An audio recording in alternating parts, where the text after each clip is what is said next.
If you are new to Salesforce and want to start using it, the first step is creating your account. In this beginner-friendly guide, you will learn how to create a Salesforce account step by step, even if you have zero experience. Salesforce offers free trial options, so you can explore its features before committing. To get started, open your web browser and go to the official Salesforce website. On the homepage, look for an option like Start Free Trial and click on it. This will take you to the sign up page where you need to enter your basic details. Fill in the required information such as your name, email address, company name, job role, and phone number. Make sure to use a valid email address because Salesforce will send a verification link to complete your registration. After entering all the details, click on the Sign Up or Start My Free Trial button.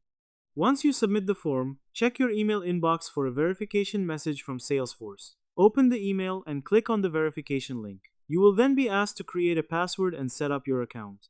Choose a strong password and confirm it. After setting your password, your Salesforce account will be ready to use. Log in using your email and password, and you will be taken to your Salesforce dashboard. From here, you can start exploring features like contacts, reports, dashboards, and automation tools. It is important to note that the free trial usually lasts for a limited time, so make sure to explore all the features during this period. You can also customize your setup, add users, and configure settings based on your needs. In short, creating a Salesforce account involves signing up on the website, verifying your email, setting a password, and logging in to access your dashboard.